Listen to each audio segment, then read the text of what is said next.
Bayangkan sebuah ruangan besar yang dipenuhi oleh para biarawati muda yang siap mengikrarkan call mereka. Satu persatu, lama mereka dipanggil. Mereka maju, menerima berkat, lalu melangkah ke dalam hidup baru mereka sebagai anggota penuh komunitas biara. Tapi di sudut ruangan, seorang gadis muda tetap duduk diam. Ia tak dipanggil. Ia seperti dilupakan, atau lebih buruk, diabaikan. Wajahnya memerah karena malu. Ia adalah Bernadette Sobiros, seorang gadis sederhana dari Lourdes, yang pernah melihat Bunda Maria, namun kini dianggap tak berguna. Bernadette Sobiros lahir pada tahun 1844 dari sebuah keluarga miskin di Lourdes, Prancis. Hidupnya penuh dengan penderitaan sejak kecil. Ia sering sakit-sakitan, tubuhnya lemah, dan bahkan ia tidak bisa membaca atau menulis dengan baik.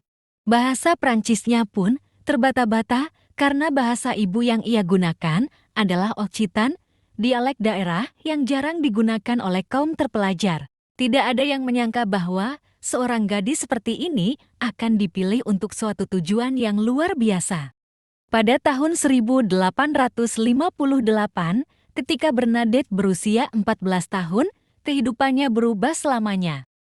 Saat mencari kayu bakar di dekat Gua Masabil, ia melihat sesuatu yang tak terbayangkan. Seorang wanita bercahaya, berpakaian putih, dengan selendang biru dan rosario di tangannya. Ia tidak tahu siapa wanita itu, tetapi hatinya merasa damai.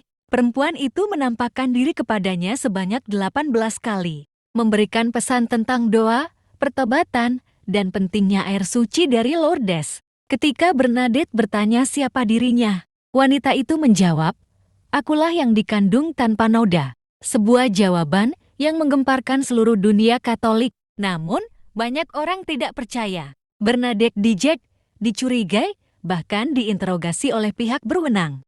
Namun, ia tetap teguh pada ceritanya. Ketulusan dan keteguhan hatinya akhirnya membuat banyak orang percaya, dan Lourdes pun menjadi tempat ziarah yang terkenal di seluruh dunia. Setelah kejadian luar biasa di Lourdes, banyak kongregasi biarawati ingin menerima Bernadette. Tapi gadis ini memilih pergi ke biara suster-suster cinta kasih di Nevers. Ia ingin bersembunyi dari dunia, mencari ketenangan, dan mengabdikan dirinya kepada Tuhan. Namun, apa yang terjadi di dalam biara justru lebih menyakitkan daripada semua cobaan yang pernah ia alami. Pada 30 Oktober tahun 1867, saat 44 suster muda mengikrarkan call mereka, Bernadette tetap duduk diam. Namanya tidak disebut. Ia seperti tidak dianggap. Saat Uskup Forchard menyadari hal ini, ia bertanya kepada suster pimpinan, "Bagaimana dengan Suster Marie Bernard?"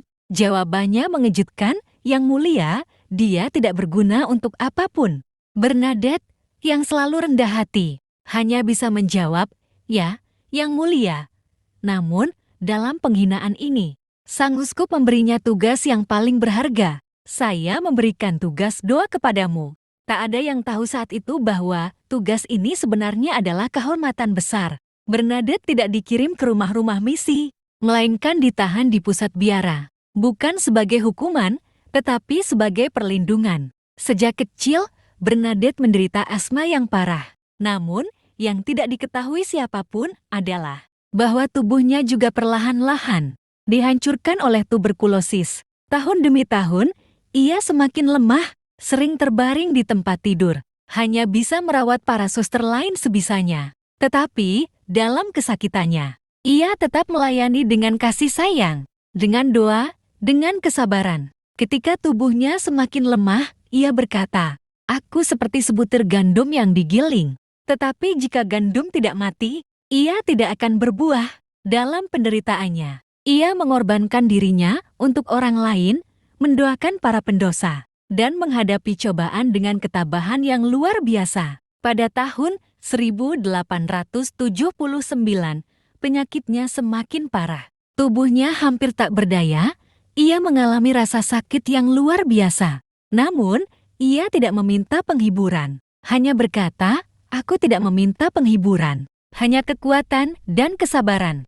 Dan pada tanggal 16 April 1879. Pukul 3 sore, di jam yang sama, Yesus wafat di kayu salib. Bernadette menghembuskan napas terakhirnya. Kata terakhirnya, "Aku haus," sebuah gema dari kata-kata Kristus di kayu salib. Namun, kisahnya tidak berakhir di sana. Bertahun-tahun setelah kematiannya, ketika makamnya dibuka, dunia menyaksikan keajaiban lain, tubuhnya tetap utuh. Sebuah tanda bahwa kehidupan suci yang ia jalani tidak berlalu begitu saja. Hari ini, Lourdes menjadi tempat ziarah bagi jutaan orang. Mukjizat airnya telah menyembuhkan banyak orang. Dan kisah Bernadette menjadi bukti bahwa Tuhan memilih orang-orang sederhana untuk menjalankan rencana besarnya.